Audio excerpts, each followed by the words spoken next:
Bonsoir à tous et bienvenue dans ce bref tour de l'actualité. Les choses sérieuses ont commencé aujourd'hui pour les candidats au baccalauréat.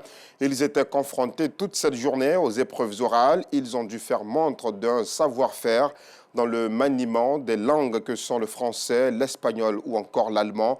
Regardez ce constat dans différentes écoles des communes de Marcory et Cocody, de Clarisse Kayala, commenté par Maïssa Kogay. Il est 7 heures en ce début de matinée quand les candidats au baccalauréat général session 2023 arrivent au lycée classique pour les épreuves orales. Certains viennent le regard plongé dans leurs documents, d'autres achètent encore des fascicules vendus sur place. J'ai acheté ce matin pour m'apprêter en attendant que j'aille à l'oral. Pour pouvoir bosser en attendant de commencer mon LV1. Je ne m'embrouille pas ce matin avec des fascicules parce que j'ai déjà appris et j'avais des documents à la maison. C'est ce que je vais venir faire aujourd'hui avec les professeurs. Un moment juteux pour Herman qui profite de ses oraux pour écouler son stock de fascicules qui résument les différents cours. On se dit que les élèves, parmi eux, nombreux, ne maîtrisent pas les techniques de résumé des cours. Donc c'est pour cela aussi qu'on les aide avec des résumés. Effectivement, ça marche. Certains candidats viennent accompagnés de leurs parents, à pied comme en voiture. Ils sachent qu'il n'est pas seul, que les parents l'accompagnent, avec l'aide de Dieu, le Seigneur Jésus-Christ, parce que nous sommes chrétiens. Voilà, et il est confiant. À l'intérieur de l'établissement, des candidats vérifient l'emplacement de leur salle de composition, tandis que d'autres, assis, le regard perdu, sont submergés par le stress. Comme c'est la première fois de passer, je suis un peu stressé, quoi. J'ai un peu peur. Au secrétariat, l'heure est à la répartition des enseignants dans les classes et aux dernières consignes.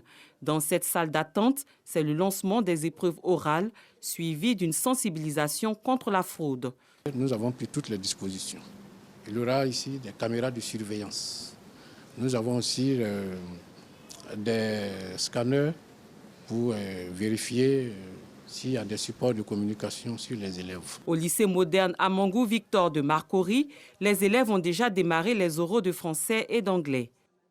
Au début, quand on me posait la question espagnole, c'était un peu dur chez moi, mais quand j'ai commencé, ça allait bien. On va dire déjà qu'ils sont stressés. Ils sont stressés.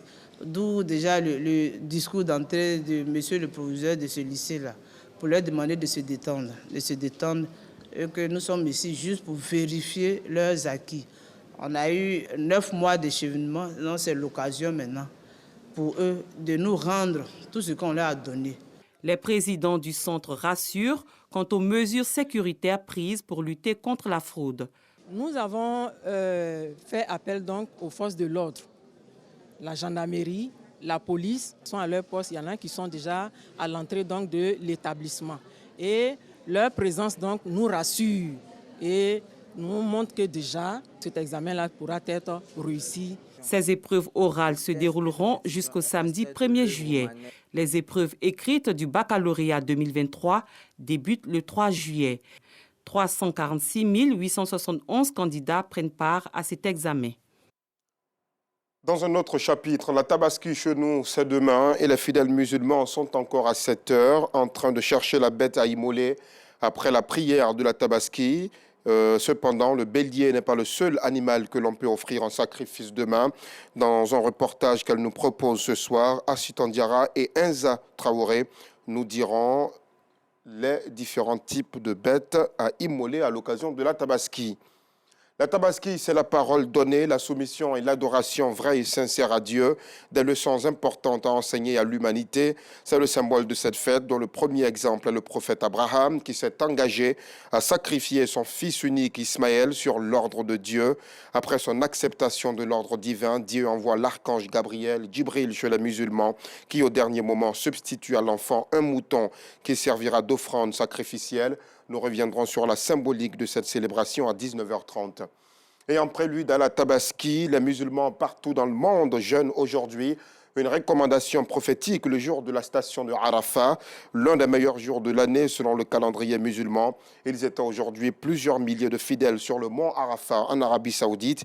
Historiquement, le mont Arafat est important pour les musulmans car c'est sur cette colline que se tenait le prophète lorsque il a donné son dernier serment et aussi le site où Adam et Ève se sont retrouvés sur terre après avoir quitté le ciel. On en parle avec Bintou Pekele qui séjourne en Arabie Saoudite à 19h30. Et puis le carton rouge de ce mardi s'intéresse aux habitations situées dans des bassins d'orage ou encore sur les flancs des collines. Vous le savez, la sensibilisation a été largement faite dans notre journal télévisé et par les autorités compétentes. Nous, Sangaré ira vérifier s'ils y sont toujours et si il y a encore des habitants. Carton rouge leur sera donné. Pour finir, au Gabon, le gouvernement a entériné la tenue des élections à la date du dimanche 26 août 2023. Les élections présidentielles, législatives et locales sont concernées par cette date. On en parle en long et en large ce soir. C'est la fin de ce bref tour de l'actualité. Merci de nous avoir suivis.